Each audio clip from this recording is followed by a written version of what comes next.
Il est 14h30 dans la banlieue de Buenos Aires. Le poste de police reçoit un appel des habitants d'une maison voisine. La raison: de la musique forte provenant d'une maison privée située au 18 de la rue San Ramón. Une patrouille, composée de 2 officiers, une équipe de jour habituelle, se rend sur les lieux. Le registre enregistre la formulation « plainte pour trouble à l'ordre public ». Tout semble routinier, comme des centaines de plaintes similaires reçues chaque semaine. Le quartier est calme, principalement habité par des retraités et des familles de la classe moyenne. Des rues étroites, une densité de construction élevée, de petits jardins, des clôtures à la peinture écaillée. La maison numéro 18 ne se distingue en rien. Murs gris, vieille persienne, un jardin de devant bien entretenu. Effectivement, de la musique forte s'échappe de l'intérieur, un vieux tango argentin résonne, une mélodie typique des années 70. Une femme apparaît sur le seuil. Plus tard, on identifiera Isabelle Rodriguez, âgée de 68 ans. Vêtue avec soin, elle parle poliment, sans signe de nervosité. Elle s'excuse, expliquant qu'elle écoutait de vieux enregistrements de son mari, décédé récemment. Elle parle calmement, avec assurance. À première vue, c'est une vieille propriétaire bienveillante, typique de l'ancienne génération. Elle éteint immédiatement la musique, promettant que cela ne se reproduira plus. Les officiers se préparent déjà à partir, mais l'un d'eux remarque qu'il fait trop étouffant à l'intérieur de la maison. Les fenêtres sont hermétiquement fermées, les rideaux tirés, bien qu'il fasse chaud dehors. Une odeur lourde règne dans la maison, un mélange d'humidité et de produits de nettoyage. C'est un détail, mais cela met en alerte. Alors qu'il se dirige vers la sortie, un bruit court et sourd retentit du fond de la maison.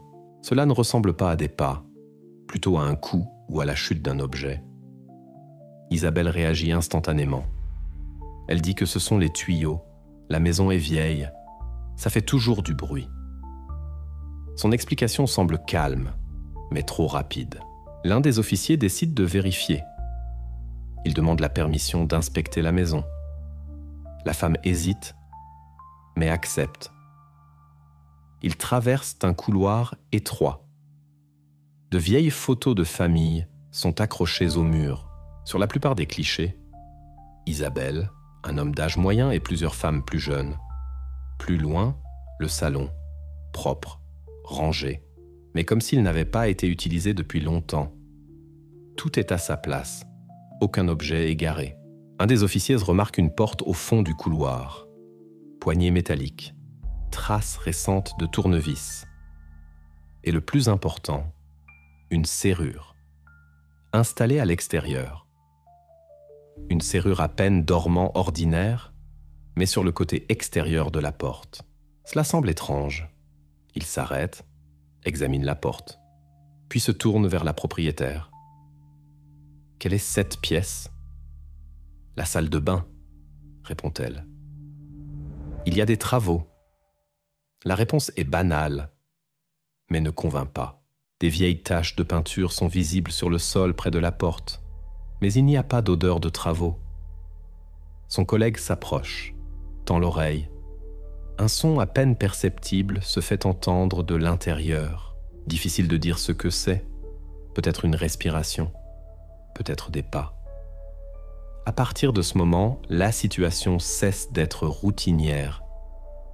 Les officiers appellent à des renforts et informent le standard qu'ils ont l'intention de forcer la porte.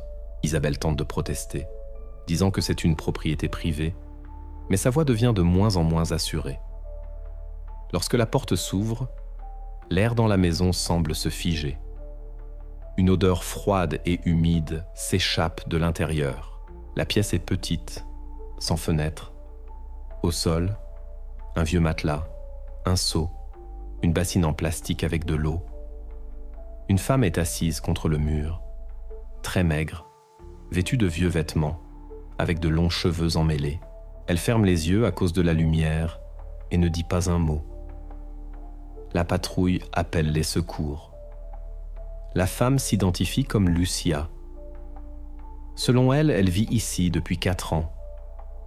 Isabelle Rodriguez reste immobile à ce moment-là. Pas un cri, pas une tentative de fuite. Juste une courte phrase prononcée à voix basse. Elle était malade.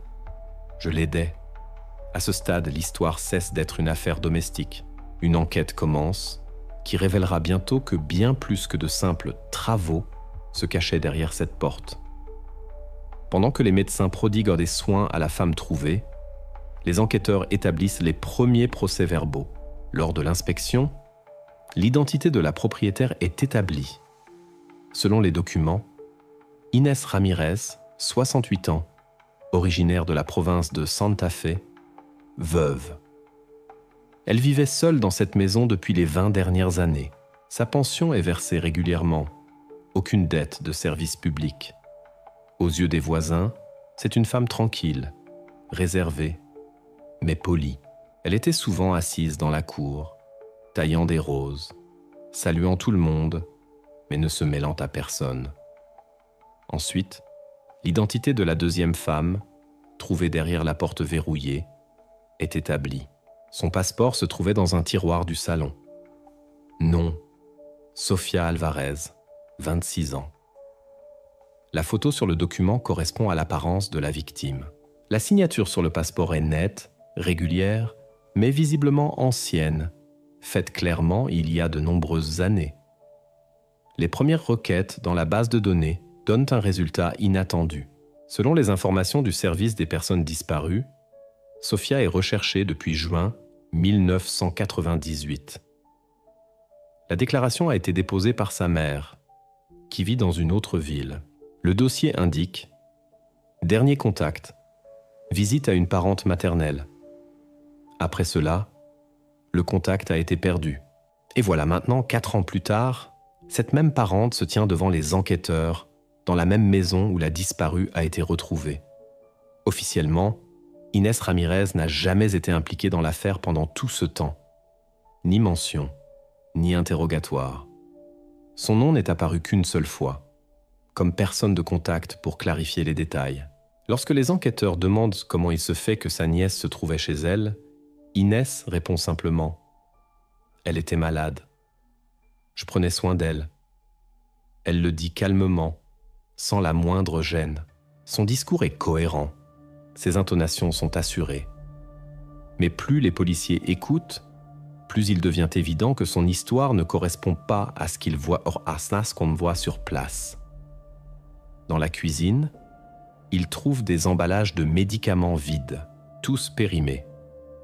Dans la salle de bain, des traces sous la serrure, qui a été installée non pas à l'intérieur, mais à l'extérieur de la porte. La serrure est neuve, sans trace de rouille, ce qui indique qu'elle a été utilisée récemment. L'inspection révèle une chose. La version des soins ne tient pas la route.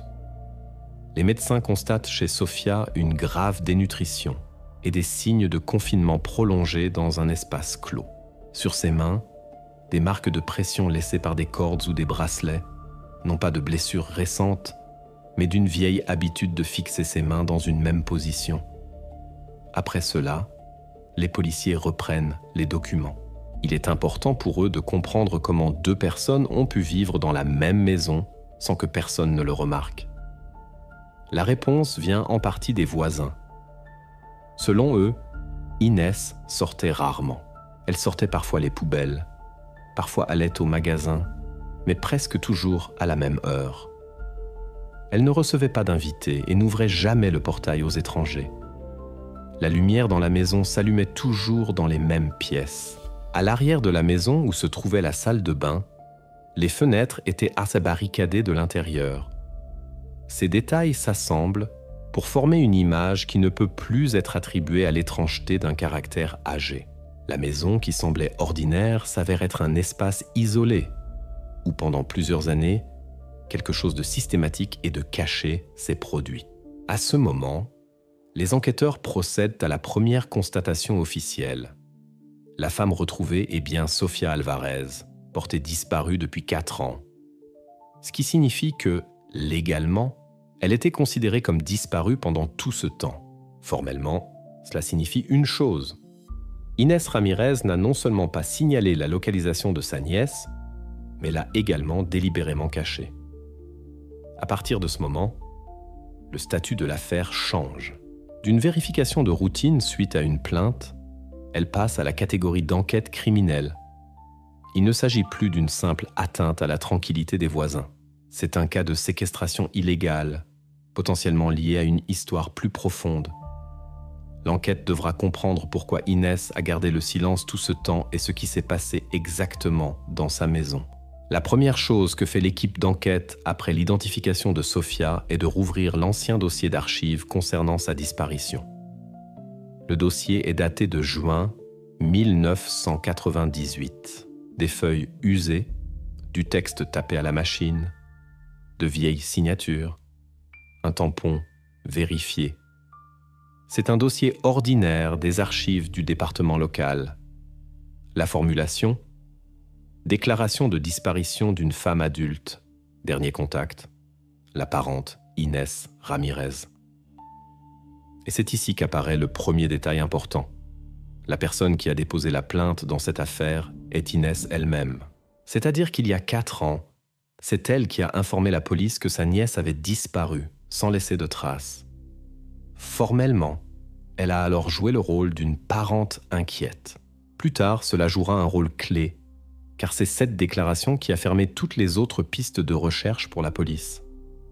Ces témoignages ont été conservés dans les archives.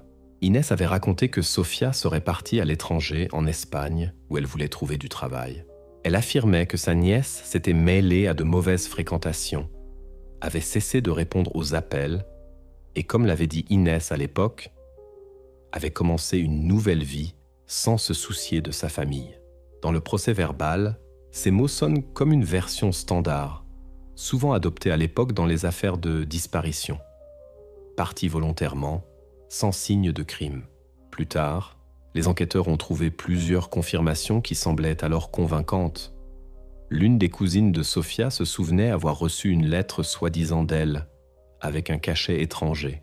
Dans la lettre, Sofia écrivait qu'elle allait bien et qu'elle n'était pas encore prête à revenir. À l'époque, personne n'avait soupçonné une falsification. Et maintenant, après une nouvelle vérification, il a été établi. L'écriture de la lettre ne correspondait pas aux échantillons de Sofia. Inès a créé l'illusion parfaite que sa nièce était simplement partie. Elle a déposé la déclaration, a répondu aux appels de l'enquêteur, a fourni de fausses confirmations du voyage. Aux voisins, elle a dit la même chose. Sofia travaille en Espagne. Elle a vécu avec cette version pendant les 4 ans. L'enquête a été classée 8 mois après le dépôt de la déclaration, faute de signes de crime. Maintenant que Sofia a été retrouvée dans sa propre maison, tout ce schéma s'effondre. Les enquêteurs comparant les dates, les documents, et il devient évident que le mensonge d'Inès n'était pas spontané. Elle a agi consciemment, par étapes et de manière très cohérente.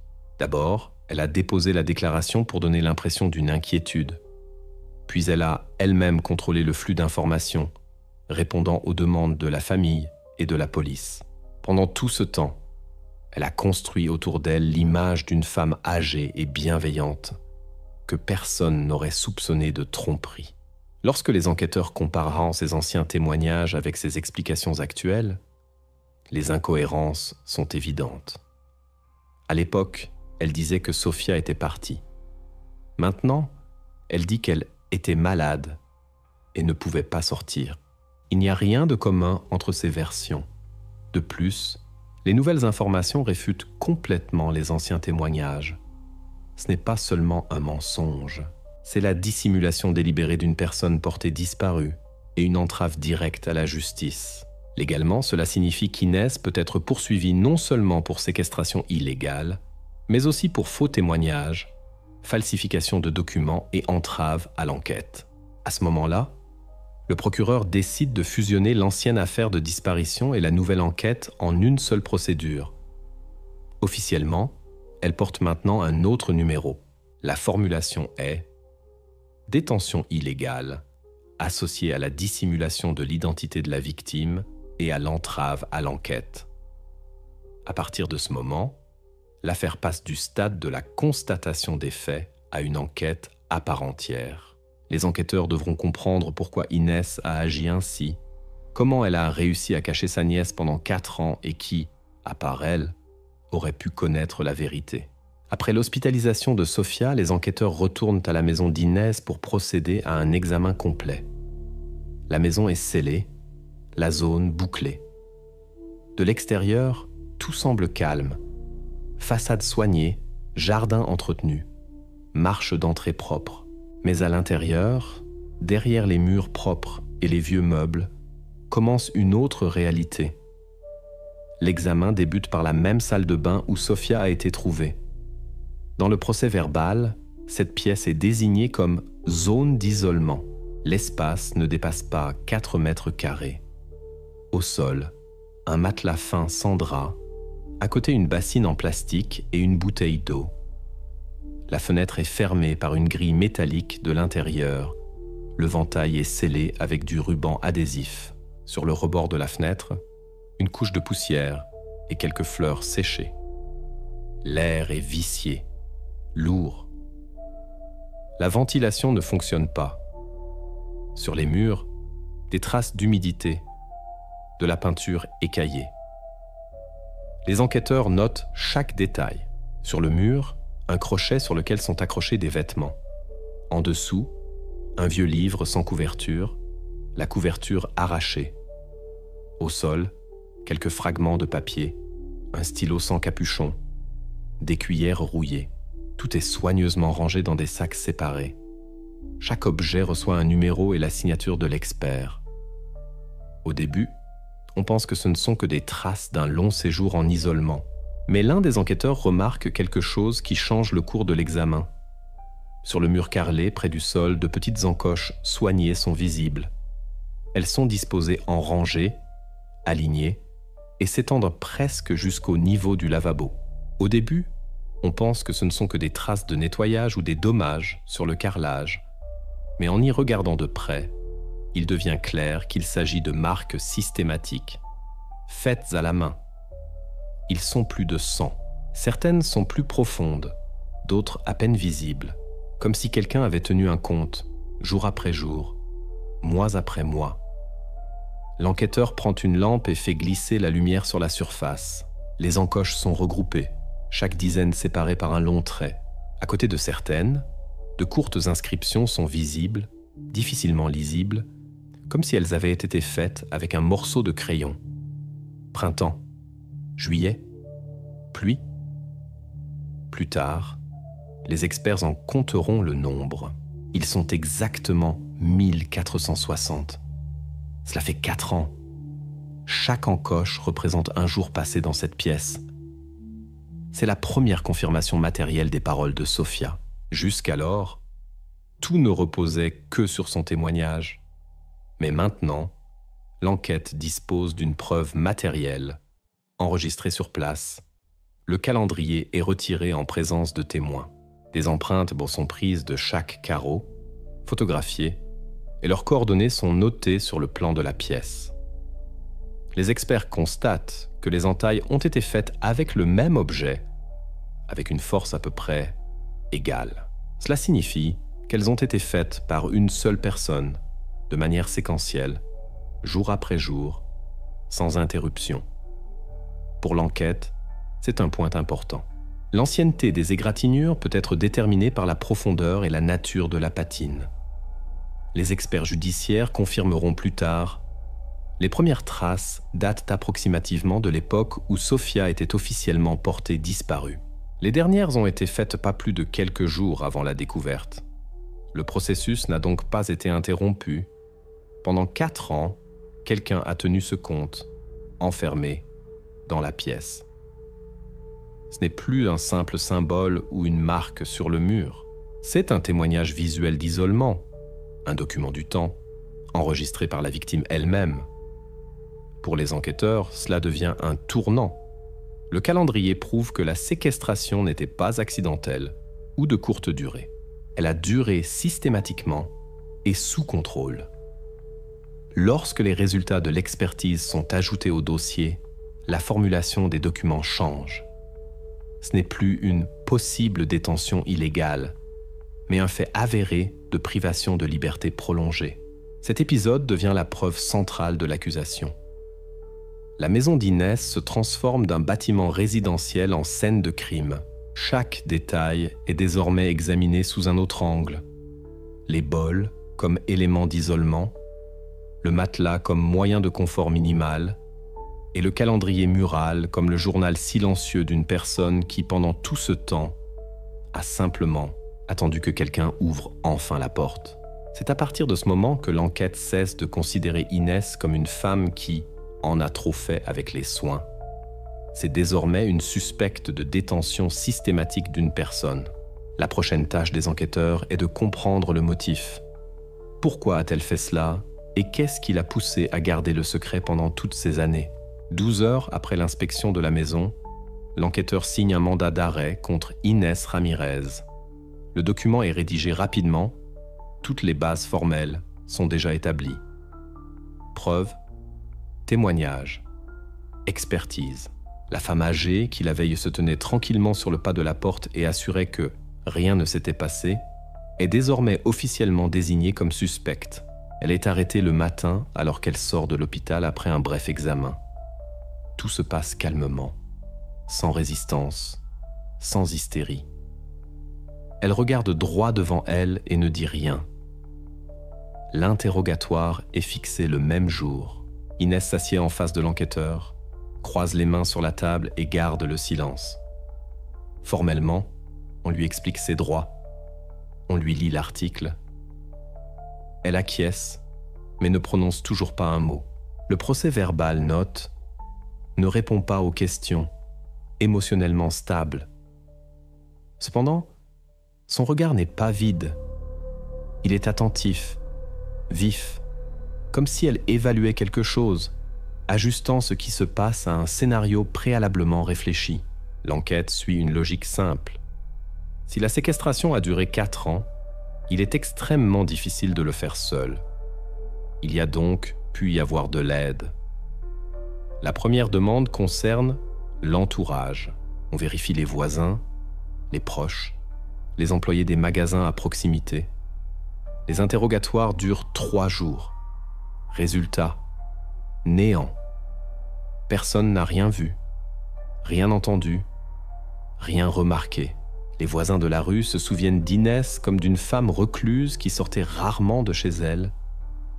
Plusieurs personnes disent qu'elle demandait parfois de ne pas faire de bruit, invoquant un mauvais état de santé.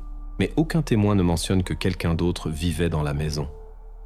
Même le facteur dit que ces dernières années, Inès prenait le courrier à la porte, ne laissant personne s'approcher davantage. L'étape suivante consiste à vérifier les comptes et les appels.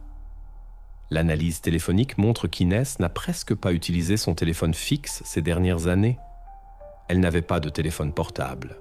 L'électricité et l'eau étaient bosquettes à payer régulièrement, sans retard. Aucun virement bancaire externe. Les factures de produits alimentaires, de pharmacie, d'achats ménagers sont standards, sans allusion à un deuxième occupant. Cela indique qu'Inès menait une double vie, mais le faisait très discrètement. Les enquêteurs tentent une autre piste. Peut-être que quelqu'un l'aidait inconsciemment, par exemple, des fournisseurs de nourriture ou des médecins. Mais la vérification des bordereaux et des ordonnances pharmaceutiques ne donne toujours rien. Tout est au nom d'Inès, sans prête-nom. Même la voisine d'en face, qui promenait parfois son chien, affirme que la maison était toujours silencieuse. Ce silence devient un détail clé. Ni visite, ni invité, ni bruit domestique. Seulement Inès et la maison verrouillée. Et quand les enquêteurs superposent le graphique des dépenses de services publics à la chronologie du calendrier de Sofia, la coïncidence est parfaite. Pendant 4 ans, la consommation d'eau, d'électricité et de gaz est restée stable. Cela signifie que 2 personnes vivaient effectivement dans la maison, mais tout se déroulait dans un isolement total. Lors du 3e interrogatoire, Inès prononce enfin sa première phrase. Elle dit J'ai fait ce que je devais faire. Sans émotion, calmement, comme si elle commentait la météo. L'enquêteur note ces mots, mais elle n'ajoute rien de plus. Le psychologue présent lors de l'interrogatoire note chez elle des signes d'une confiance absolue en sa juste cause. Ni anxiété, ni regret. Juste le calme froid d'une personne qui ne se considère pas coupable. Après cela, l'enquête exclut définitivement la version des complices. Dans aucun document, dans aucun appel, dans aucun témoignage, il n'y a de trace de l'implication de tiers. Toutes les preuves, de la serrure sur la porte aux entailles sur le mur, désignent la même personne. La formulation du dossier change. Inès Ramirez est la seule suspecte. Maintenant, l'enquête doit déterminer non seulement comment elle a fait cela, mais aussi pourquoi. Et c'est là que se trouve le prochain rebondissement de l'histoire. Pendant que les enquêteurs étudiaient les preuves, les médecins de la clinique municipale rédigeaient le rapport médical de Sofia Alvarez. Le rapport s'est avéré accablant, même pour des spécialistes expérimentés. Le document mentionne épuisement chronique, atrophie musculaire prononcée, déshydratation, traces de privation prolongée de lumière solaire. Tous les indicateurs suggéraient que la personne avait été enfermée pendant une longue période sans accès à l'air frais ni à une alimentation adéquate. Son corps avait survécu, mais existait à la limite de ses capacités. Sofia était si affaiblie que les premiers jours après son hospitalisation, elle ne parlait presque pas. Sa voix était faible, ses phrases courtes, incohérentes. Les psychiatres décrivirent son état comme un syndrome de stress aigu avec des éléments d'amnésie d'adaptation. Les médecins n'ont pas insisté pour un interrogatoire immédiat. Les enquêteurs ont attendu qu'elle se rétablisse au moins partiellement. Ce n'est qu'une semaine après son sauvetage que Sofia a été jugée capable de témoigner. Le premier interrogatoire se déroule en présence d'un psychologue et d'un médecin. Tout est enregistré en vidéo. L'enquêteur parle calmement, sans pression, pour ne pas provoquer de panique. Sofia est assise à table, enveloppée dans une couverture d'hôpital. Son regard est vague, sa voix faible. Aux premières questions, elle répond de manière monosyllabique. Oui, non, je ne me souviens pas. Il semble qu'elle n'ait toujours pas pleinement conscience de ce qui lui arrive. Lorsque l'enquêteur demande qui la retenait dans la maison, Sofia ne prononce qu'un seul mot. Tante. Cela suffit. Les mots sont prononcés sans hésitation, avec assurance. L'enregistrement montre la tension dans les mains de l'enquêteur. Toute l'enquête, qui était basée sur des preuves, reçoit sa première confirmation directe de la part de la victime. Après une courte pause, il pose la question suivante. Pourquoi ? Sofia reste longtemps silencieuse, puis regarde sur le côté et prononce « Elle me soignait du péché ». Le silence se fait dans la pièce. L'enquêteur lui demande de préciser, mais elle ne peut pas expliquer. Elle répète seulement. Elle disait qu'elle me soignait, que j'étais mauvaise, que je devais me purifier. Ces mots deviennent cruciaux pour une nouvelle orientation de l'enquête. Jusqu'à présent, le motif semblait banal, peut-être de l'argent, de la peur, un trouble psychique. Mais maintenant, un autre élément apparaît. Le contexte religieux. L'enquêteur note chaque phrase mot pour mot, sans tirer de conclusion. Plus tard, le procès-verbal mentionnera « La victime affirme que la détention a eu lieu sous prétexte de guérison spirituelle. » C'est la première fois que la foi est officiellement mentionnée comme un motif possible dans l'affaire. Après l'interrogatoire, le psychologue note « Sofia ne fait preuve d'aucune hostilité envers Inès. Bien au contraire, elle parle d'elle comme d'une personne qui croyait bien faire. » Ce détail inquiète particulièrement les enquêteurs. Il indique un élément de dépendance, peut-être même un attachement psychologique. Le soir même, l'équipe d'enquête se réunit pour discuter de la nouvelle orientation. Tous les documents sont transférés dans un dossier distinct.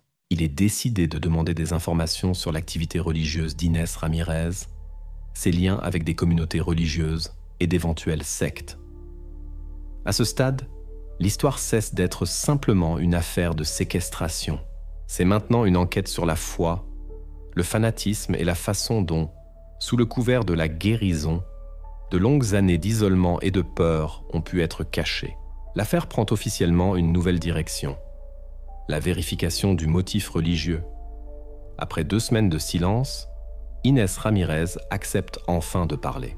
Cela se produit de manière inattendue, non pas lors d'un interrogatoire officiel, mais au cours d'une brève conversation avec le psychologue judiciaire. Elle parle calmement, sans aucun signe de confusion ou de peur. Sa voix est égale, assurée. Et dès le début, il est clair qu'elle n'a pas l'intention de se justifier. Contrairement à la plupart des accusés, Inès ne nie pas avoir détenu Sofia chez elle. Elle admet le fait, mais ajoute aussitôt « Vous ne comprenez rien ». Lors de l'interrogatoire, elle répète la même chose. L'enquêteur précise « Donc, Sofia était effectivement chez elle contre son gré ». Inès acquiesce et dit « Oui, j'ai fermé la porte, mais pas pour lui faire du mal ». Ces paroles ne sonnent pas comme un aveu, mais comme une explication. Comme si elle racontait quelque chose de logique, de justifié. L'enquêteur lui donne la possibilité de s'exprimer. Et plus elle parle, plus il devient clair que, dans sa vision du monde, il n'y a rien de criminel. Selon Inès, Sofia ne vivait pas correctement. Elle répète souvent l'expression « vie pécheresse », mais ne précise pas ce qu'elle entend par là. De son récit se dégage un tableau étrange et contradictoire.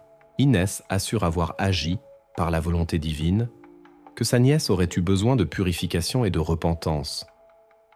Lorsque l'enquêteur demande pourquoi elle ne s'est pas adressée à un établissement médical ou à un prêtre, Inès répond « J'ai essayé ». Il ne comprenait pas. Personne ne voulait prendre la responsabilité. Puis elle ajoute « J'ai dû le faire moi-même ». À la question de savoir pourquoi le traitement a eu lieu dans la salle de bain, Inès explique que l'eau purifie et que les murs empêchent le mal de sortir. Sa logique est absurde, mais cohérente. Elle parle avec une assurance totale, comme une personne pour qui tout ce qui se passe avait un sens intérieur. À un moment donné, elle prononce une phrase qui deviendra plus tard centrale pour toute la ligne de défense. Ce n'était pas une prison, mais une quarantaine pour l'âme. Ces mots sont immédiatement consignés dans le procès verbal.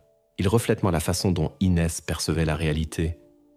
Dans sa conscience, elle n'est pas une criminelle, mais une sauveuse. Elle dit que Sofia était infectée par de mauvaises pensées et que le péché s'était installé en elle comme une maladie.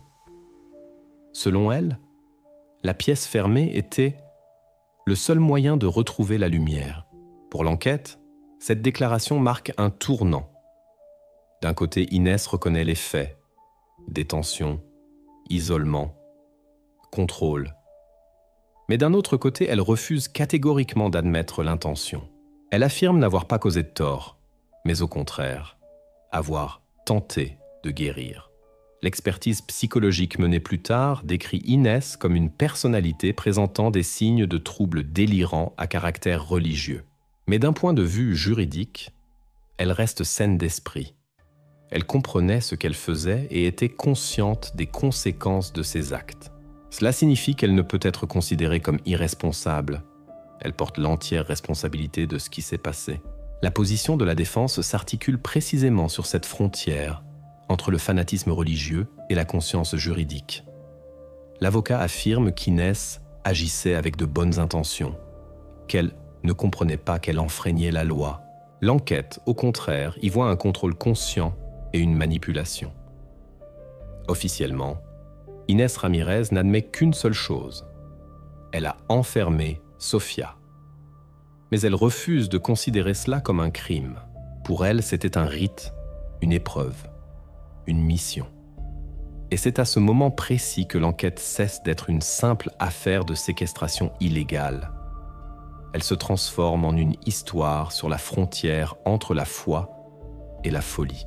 Maintenant, les enquêteurs devront comprendre où se termine la foi et où commence le crime. Et pour ce faire, Ils devront remonter dans le passé d'Inès, là où a commencé sa conviction de guérison par la souffrance.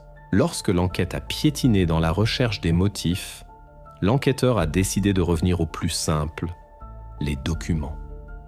Les contrôles financiers révèlent souvent ce qui n'est visible ni dans le comportement, ni dans les mots. Une demande au service social était une procédure standard. Il fallait savoir si Sofia avait reçu des prestations avant sa disparition. La réponse est arrivée après 3 jours et a immédiatement changé la direction de l'enquête. Il s'est avéré que Sofia était enregistrée et recevait une allocation d'invalidité de l'État. Les paiements avaient été accordés avant sa disparition, en raison d'une blessure subie dans sa jeunesse. Cet argent était versé chaque mois sur son compte. Au moment de sa disparition, cela représentait environ 18 000 pesos par mois, peu, mais un soutien significatif pour une personne sans revenu stable. Le plus étrange était que, selon les relevés bancaires, les paiements n'avaient pas cessé même après que Sofia ait été déclarée disparue. Chaque mois, une somme était créditée sur le compte et retirée presque immédiatement en espèces. Les opérations bancaires semblaient si routinières que pendant 4 ans, personne n'avait remarqué l'anomalie. L'enquêteur a demandé les enregistrements des caméras conservées au cours des derniers mois, ainsi que des copies des procurations pour les retraits. La réponse de la banque est arrivée le lendemain. Selon les documents, les opérations n'étaient effectivement pas effectuées par Sofia elle-même. L'argent était retiré régulièrement par procuration, établi au nom de Inès Ramirez. La signature sur les documents correspondait. Son écriture a été vérifiée par expertise. Il n'y avait aucun doute. Inès recevait l'argent de sa nièce tout ce temps, littéralement depuis le moment de sa disparition. Cette découverte changeait complètement la donne. Si auparavant l'enquête considérait Inès comme une fanatique qui agissait par conviction, une deuxième couche apparaissait maintenant. L'intérêt matériel. Il s'est avéré qu'en 4 ans, elle avait retiré une somme équivalente à environ 800 000 pesos. Et tout ce temps, elle avait officiellement déclaré Sofia comme vivant à l'étranger. De plus, lors de la perquisition de la maison, un dossier de reçu a été trouvé, où Inès enregistrait méticuleusement les dates des encaissements et les montants des retraits.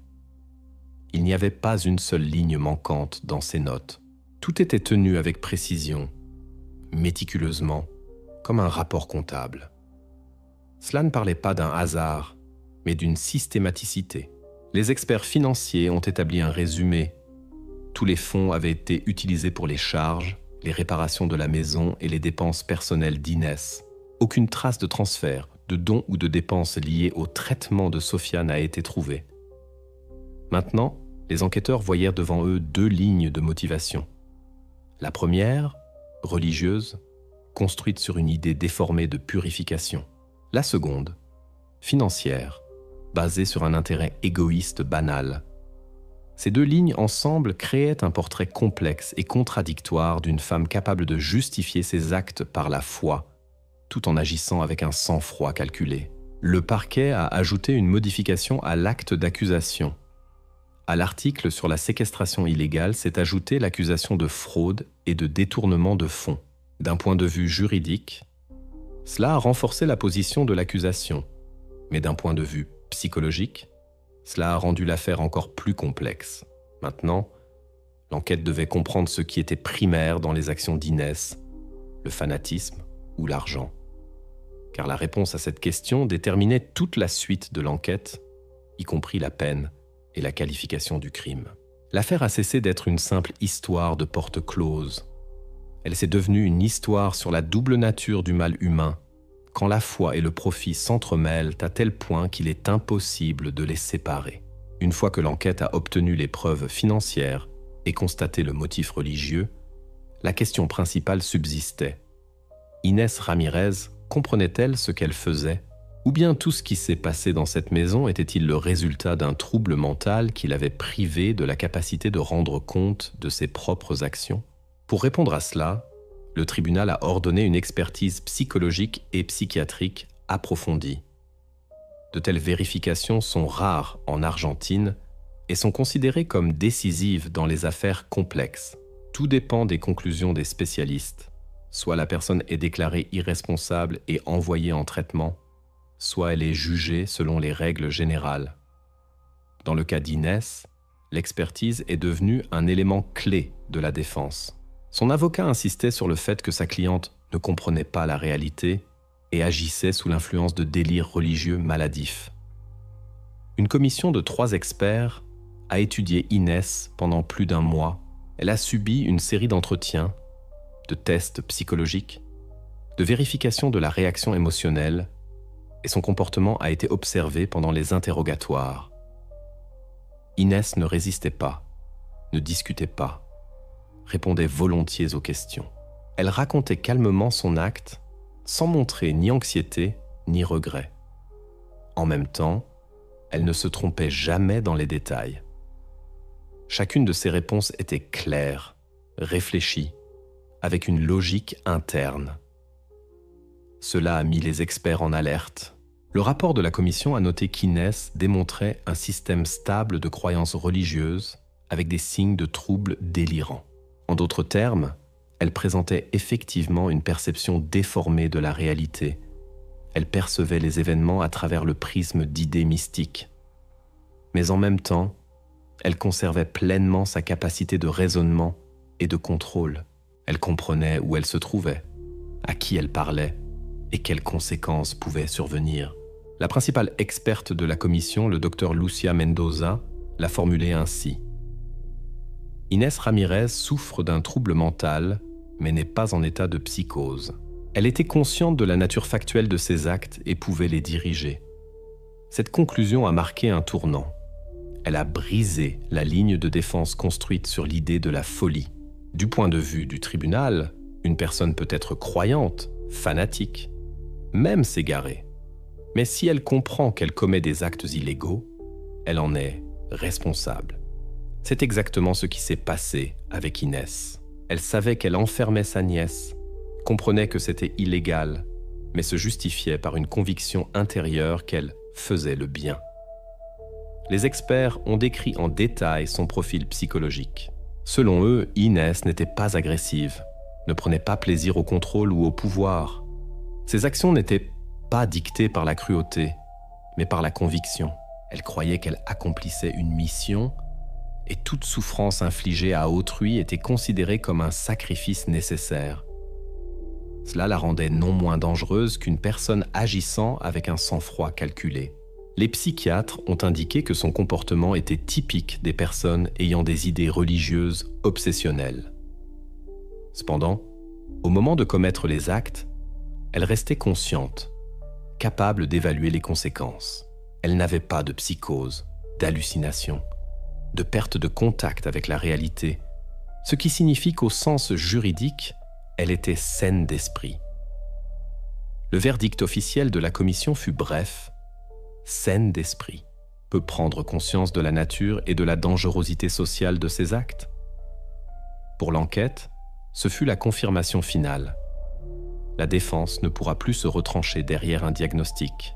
L'affaire revient sur le plan juridique, où l'on évalue non pas les pensées, mais les actes. À partir de ce moment, l'histoire d'Inès cessa d'être une question de psychiatrie. Elle devint une question de moralité et de loi. Tout ce qui restait était de prouver comment la foi, la peur et l'intérêt personnel s'étaient entremêlés en un seul.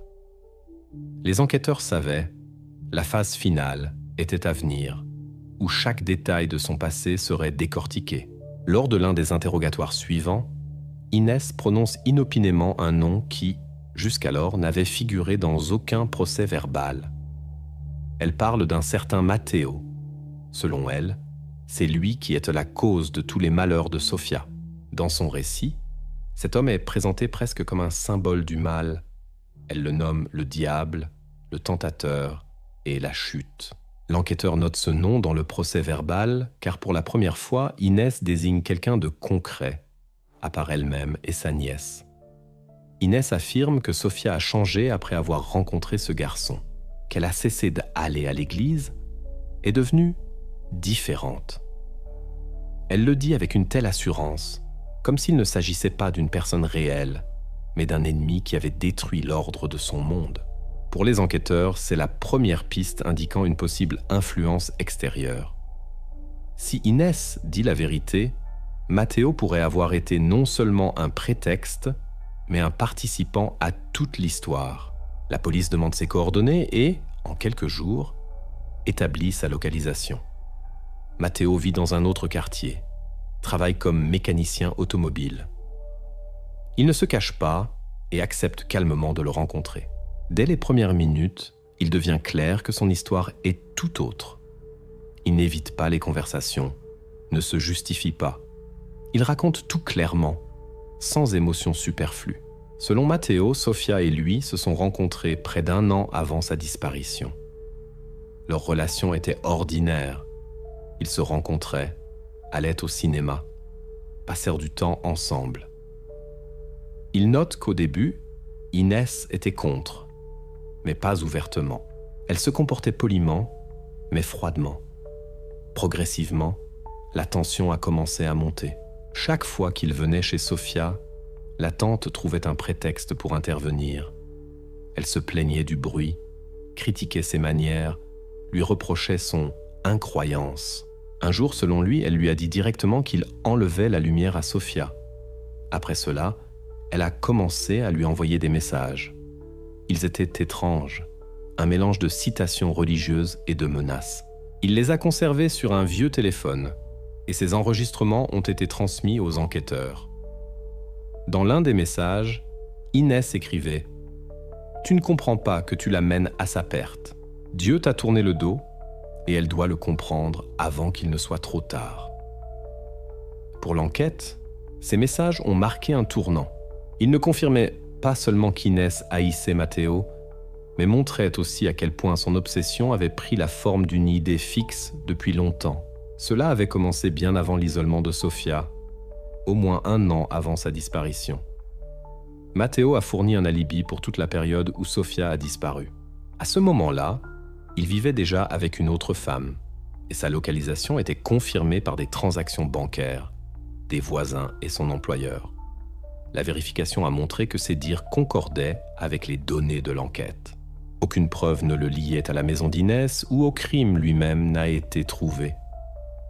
Ainsi, l'homme qu'Inès appelait la cause du péché s'est avéré être un témoin et non un complice. De plus, son témoignage a renforcé la version de l'accusation. Il était désormais clair que l'idée de purification de Sofia n'était pas apparue soudainement sous l'influence d'une maladie, mais s'était formée progressivement comme le résultat d'une haine intérieure et d'une manie de contrôle. Les enquêteurs ont inclus la correspondance avec Matteo dans le dossier. Ces enregistrements prouvaient qu'Inès avait agi consciemment, s'était préparée, cherchant une justification à ses actions. Elle avait créé à l'avance dans sa tête l'image d'un ennemi et s'en était servie pour justifier tout ce qu'elle avait fait par la suite.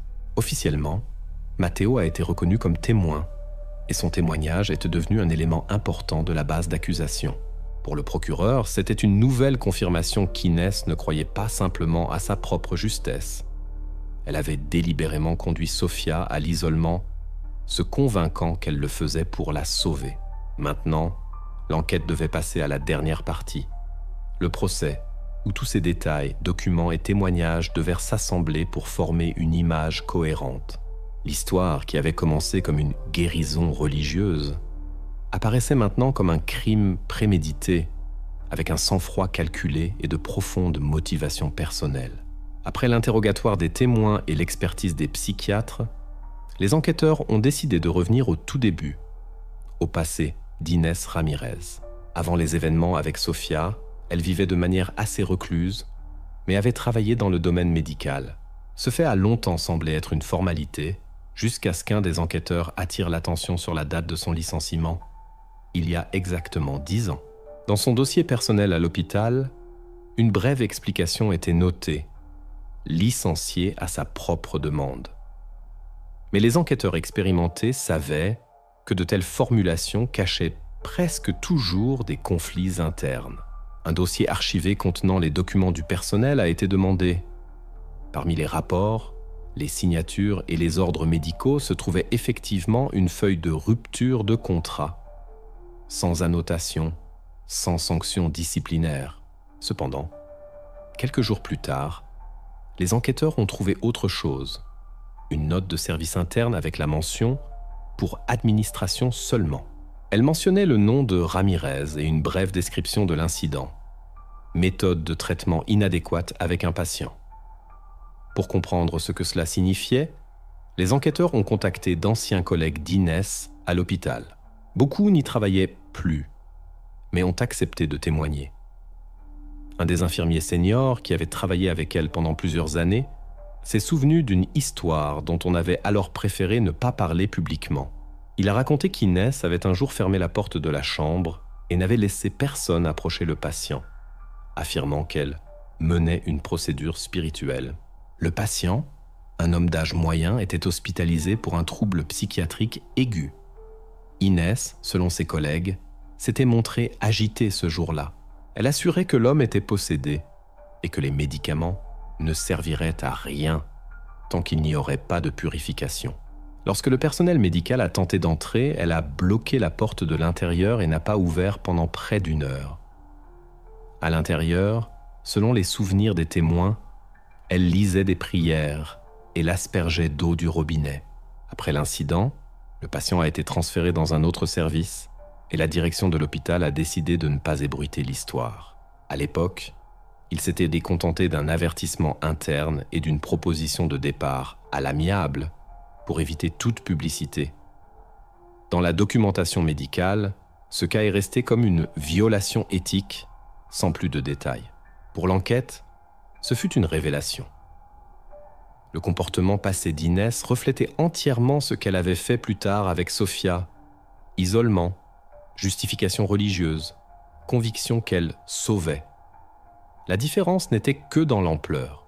Ce qui, 10 ans auparavant, s'était limité à un épisode au travail, était maintenant devenu un crime de plusieurs années. Le rapport d'archives de l'hôpital a été joint au dossier comme preuve supplémentaire.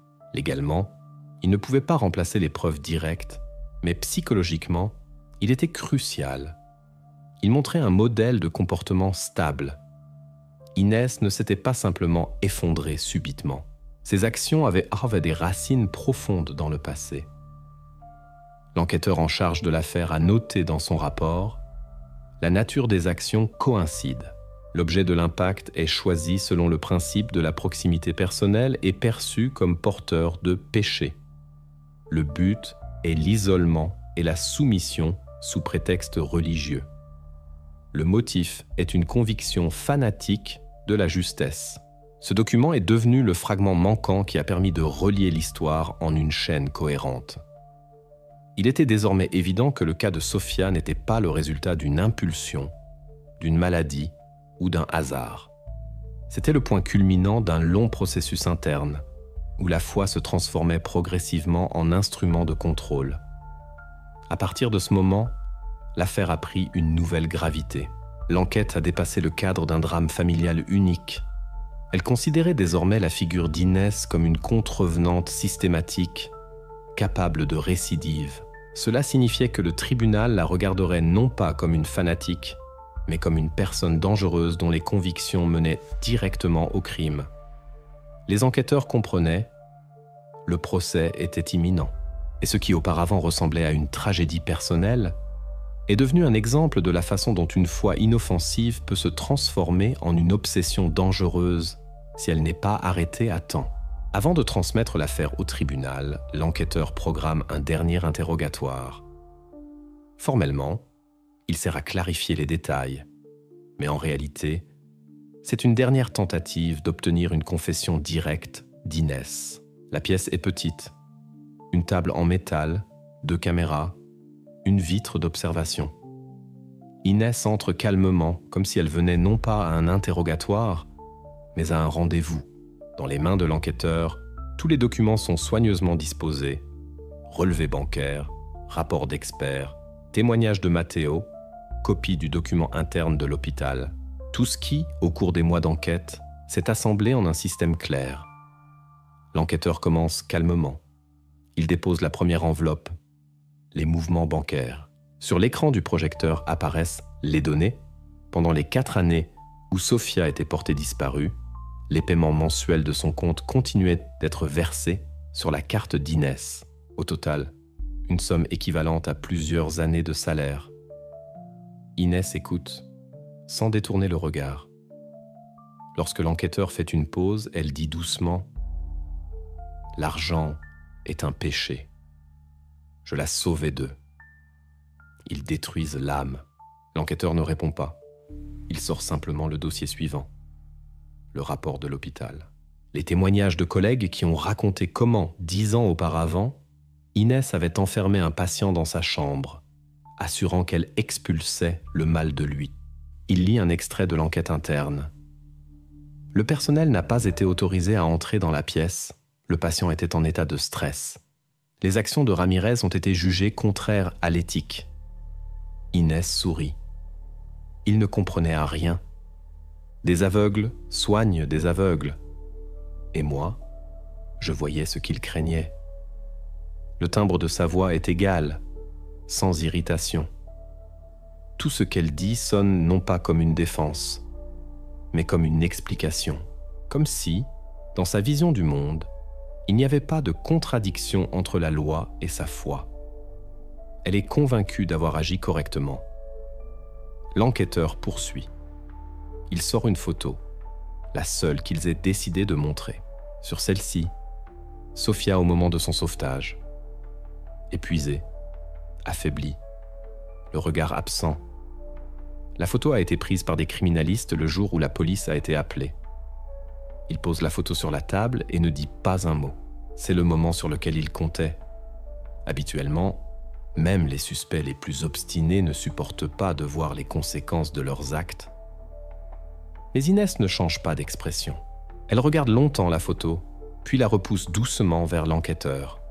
« Ce n'est pas de la souffrance, dit-elle. C'est un chemin. Pour se purifier, il faut passer par la douleur.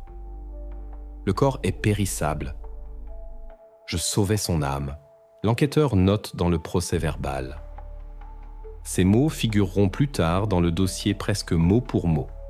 Ils deviendront le symbole de l'impossibilité d'expliquer ce qui s'est passé avec une logique ordinaire. L'interrogatoire se poursuit pendant encore 1 heure. L'enquêteur essaie d'autres approches, pose des questions de clarification, donne des chiffres, rappelle des dates. Inès répond calmement et sans contradiction, mais chacune de ses explications bute sur une seule chose. Tout ce qu'elle faisait n'était pas pour elle-même. Lorsqu'on lui demande pourquoi elle n'a pas contacté l'Église, elle répond « L'Église est pour ceux qui cherchent. » Moi, je savais déjà. Chaque nouvelle preuve pour elle n'est pas un argument, mais une épreuve de foi. Elle ne se défend pas, ne se justifie pas et n'essaie pas d'atténuer la peine. Elle n'a pas pour objectif de convaincre l'enquête de son innocence. Elle s'est convaincue que la vérité est déjà de son côté. À la fin de l'interrogatoire, l'enquêteur ferme le dossier. Formellement, il a obtenu tout ce dont il avait besoin. Il n'y a pas d'aveu, mais il y a des mots plus forts qu'un aveu. Ce n'est pas un remords, pas une explication. C'est la confession d'une personne complètement déconnectée de la réalité. Ces quelques heures d'interrogatoire seront le dernier contact d'Inès avec la police avant le procès. Après cela, elle sera transférée dans un centre de détention où elle passera plusieurs mois en attendant le verdict. Le rapport d'interrogatoire portera la mention « Connaît les faits, ne connaît pas leur illégalité.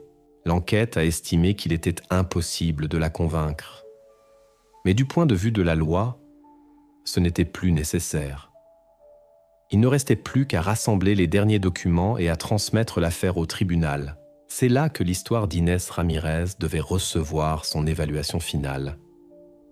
Alors que l'enquête semblait toucher à sa fin et que tout avait été dit, les criminalistes décident de procéder à un examen approfondi des pièces à conviction. C'était presque un geste rituel, une vérification finale, plus par obstination professionnelle que par attente d'une découverte. Mais c'est précisément dans de tels moments que se produisent les découvertes les plus importantes. Parmi la multitude d'objets saisis au domicile d'Inès, sa vieille Bible usée se retrouvait à nouveau sur la table.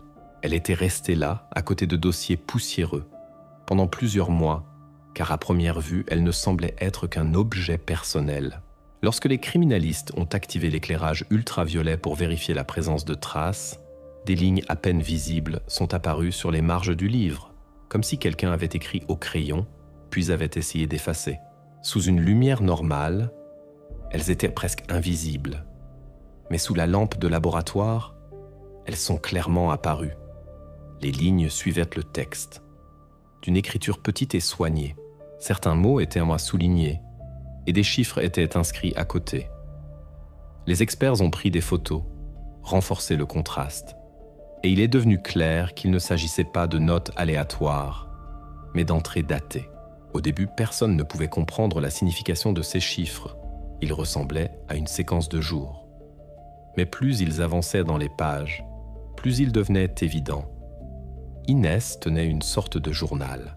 Pour confirmation, une expertise graphologique a été menée. Le résultat était sans équivoque. C'était l'écriture d'Inès Ramirez. Les enquêteurs ont commencé à lire. Et ce qu'ils ont vu a transformé l'affaire d'une affaire criminelle en quelque chose de vraiment effrayant.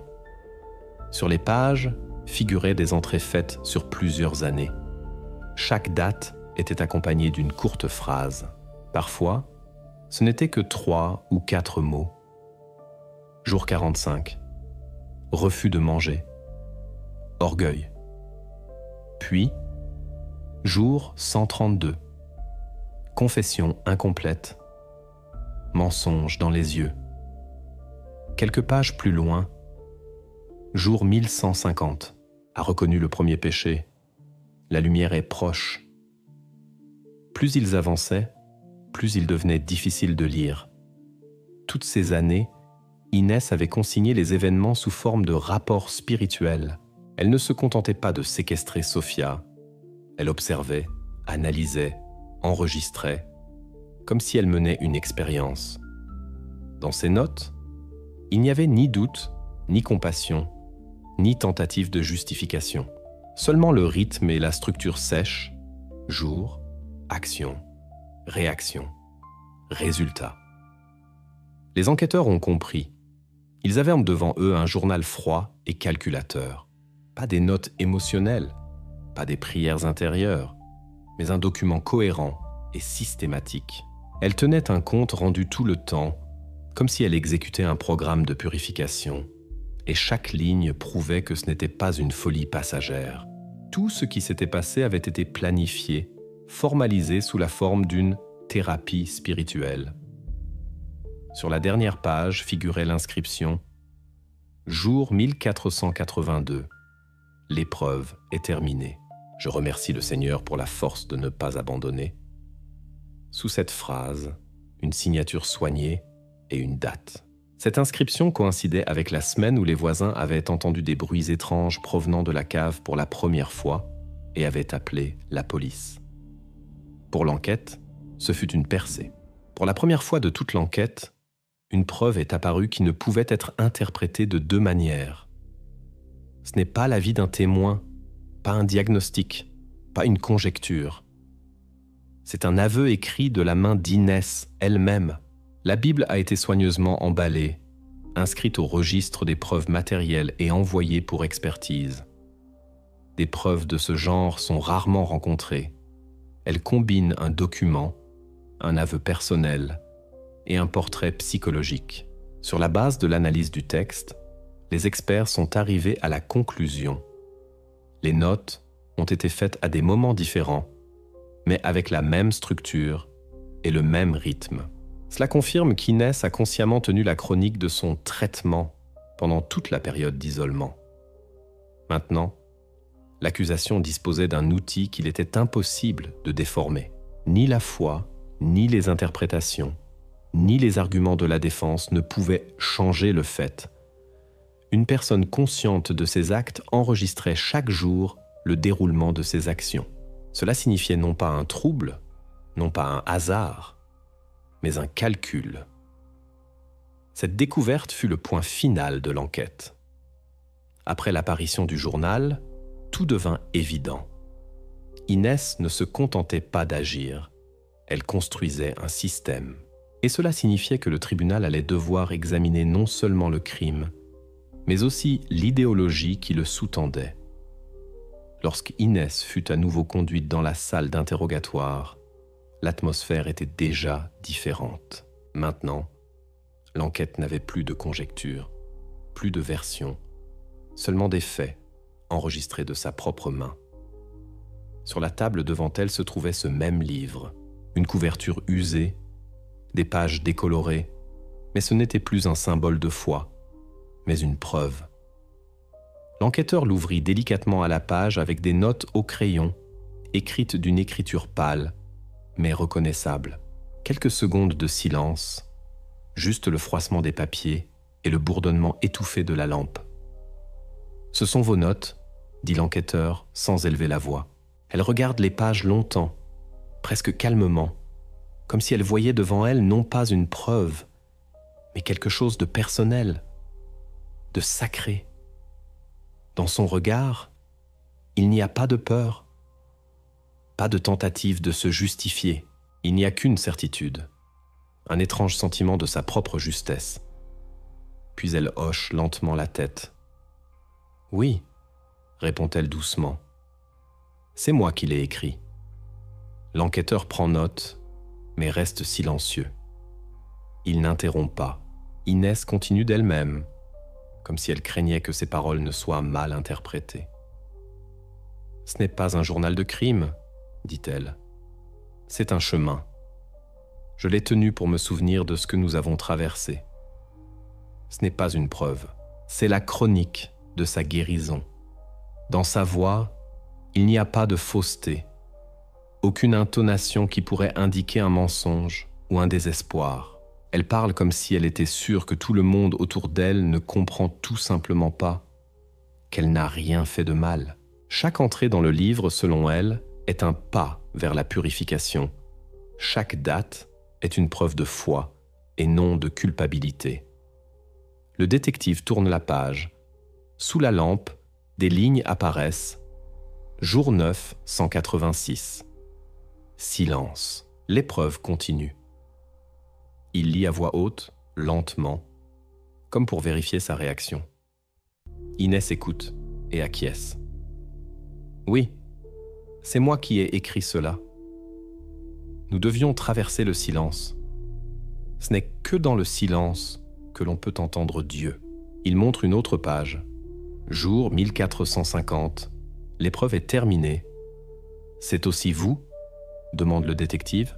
« Moi », répond-elle calmement. « Et tout est vrai. Légalement, c'est suffisant. » Par cette seule admission, elle confirme non seulement la paternité des écrits, mais aussi la commission effective de tous les actes décrits. Et même si, dans son esprit, ces lignes signifient quelque chose d'autre, pour l'enquête, c'est un aveu froid et direct. Chaque date, chaque trait, une preuve d'action systématique, étalée dans le temps, commise en pleine conscience. Le détective ferme le livre, mais le laisse sur la table. Il ne pose plus de questions. Tout est déjà dit, et les mots d'Inès résonnent plus fort que n'importe quel aveu. Sa tentative d'expliquer le tout par la foi a eu pour conséquence qu'elle s'est elle-même inculpée. Quand Inès est emmenée hors de la pièce, elle se tourne vers le détective et dit « Vous ne comprenez pas.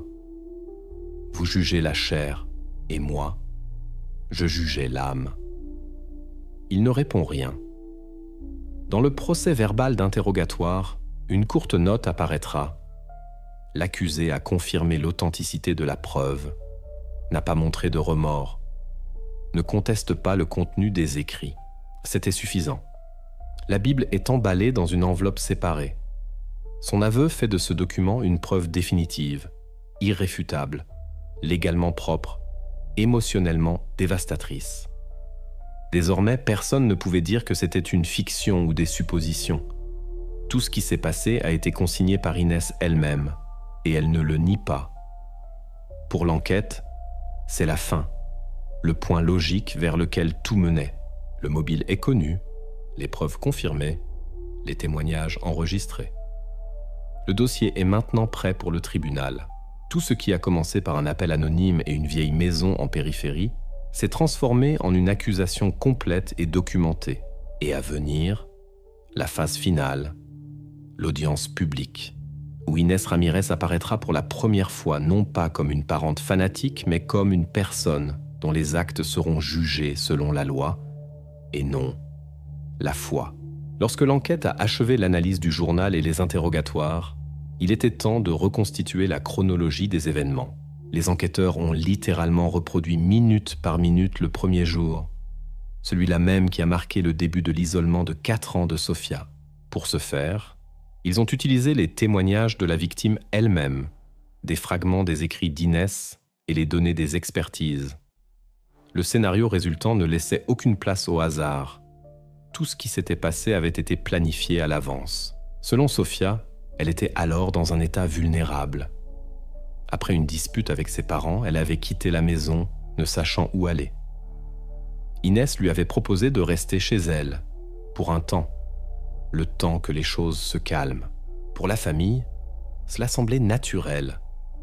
La tante avait toujours paru être une femme fiable et calme, une personne avec un passé médical à qui l'on pouvait faire confiance. Personne n'aurait pu imaginer que cette confiance deviendrait un piège. Le premier jour chez Inès, selon les souvenirs de Sofia, avait semblé ordinaire. Confort, thé dans la cuisine, conversation sur la vie. L'hôtesse semblait sincèrement vouloir aider. Elle parlait beaucoup de la nécessité pour Sofia de se vider la tête, de se reposer du monde, de cesser de courir après de faux plaisirs. Ces phrases ne semblaient pas alarmantes à l'époque, simplement les sermons d'une personne âgée. Mais maintenant, après avoir lu le journal, chacune d'elles sonne comme une partie d'un scénario. Le soir, Inès a proposé à Sofia de se détendre, de prendre un bain pour laver l'anxiété et recommencer. Des mots simples, quotidiens. Mais c'est précisément en eux que résidait la première étape de son plan. Pendant que Sofia prenait son bain, la porte était entr'ouverte. Tout semblait normal. Puis Inès est sortie silencieusement dans le couloir et a fermé la serrure de l'extérieur. Elle n'a pas claqué la porte, n'a pas dit un mot. Ce n'est qu'une minute plus tard, lorsque Sofia a remarqué que la porte ne s'ouvrait pas, qu'elle a entendu une voix derrière la porte. Selon les souvenirs de Sofia, Inès a prononcé calmement, presque tendrement, « Le traitement a commencé ». Ces 2 mots ont marqué le début de 4 ans d'isolement. À ce moment-là, Sofia a pensé que c'était une sorte de blague étrange. Elle riait, appelait, demandait d'ouvrir, mais il n'y avait pas de réponse. Inès ne lui a plus parlé ce soir-là. Ce n'est que le matin qu'elle lui a apporté de l'eau et lui a dit qu'elle devait réfléchir à ses actes. Les événements ultérieurs, établis par l'enquête, confirment le crime était prémédité. Des traces d'installations fraîches ont été découvertes sur la serrure. Les vis et les gonds avaient été remplacés quelques jours avant l'incident. Dans les documents d'un magasin voisin, un reçu a été retrouvé. Inès avait effectivement acheté de la quincaillerie et des outils correspondant à ceux trouvés dans la maison. Cela prouve qu'au moment de l'arrivée de Sofia, le plan existait déjà. Les enquêteurs ont reconstitué le schéma en détail. L'isolement a commencé par une situation domestique qui semblait sûre. Il n'y a pas eu de menace, pas d'usage de la force. Seulement la confiance, qui s'est transformée en instrument de contrôle. Ce moment est crucial pour toute la reconstruction. Le crime n'est pas né d'un éclat de colère, mais d'un calcul froid. L'enquête a conclu. Tout a commencé par une trahison de confiance. Inès a utilisé l'état le plus vulnérable de Sofia, la confusion et le besoin de soutien, et l'a transformé en un moyen de soumission. C'est cet épisode qui sera l'élément central de l'accusation. À l'audience, la reconstitution du premier jour sera diffusée presque image par image. Le tribunal se verra présenter un plan de la maison, l'emplacement des serrures, les horodatages du journal et les mots de Sofia enregistrés lors de l'interrogatoire. Tout cela servira de base à l'affirmation de la préméditation. car aucun acte accidentel ne peut être aussi méticuleusement préparé. Ainsi, l'enquête a finalement établi. Le crime n'a pas commencé au moment où Inès a verrouillé la porte, mais bien plus tôt, quand elle a proposé pour la première fois à Sofia de rester chez elle pour se purifier. C'est alors que le plan est passé de l'intention à l'action. Et cette reconstruction sera la clé de l'affaire, déterminant non seulement la culpabilité, mais aussi la peine. L'audience d'Inès Ramirez a débuté au début de l'automne. Dans la salle, un nombre minimal de spectateurs, quelques journalistes, des représentants du parquet et la défense. L'atmosphère est contenue mais tendue. À ce moment-là, l'histoire a déjà circulé dans les actualités locales et a suscité l'indignation publique. Personne ne s'attendait à ce qu'une histoire ressemblant plus à un cauchemar qu'à un crime réel puisse se produire dans la paisible banlieue de Buenos Aires. Dès le début, le juge a souligné que l'affaire était sans précédent. Elle combinait deux dimensions, juridique et morale. D'un côté, des articles concrets, séquestration illégale, escroquerie, coups et blessures graves. De l'autre, ce qui est impossible à mesurer avec des formulations, la foi, le fanatisme, le pouvoir sur une autre personne. Le parquet construit son accusation de manière claire et détaillée. Toutes les preuves recueillies sont utilisées, les témoignages de Sofia, le journal, les notes de la Bible, les rapports financiers, les conclusions des experts. Les criminalistes confirment la systématicité des actions, de l'installation de la serrure sur la porte à la répartition des transferts d'argent. Les témoins, d'anciens collègues d'Inès, la voisine et Matteo, ajoutent une dimension humaine. Chacun d'eux a vu un morceau de sa vie, mais ce n'est que maintenant que ces fragments se sont assemblés pour former une image complète. La défense construit sa ligne différemment.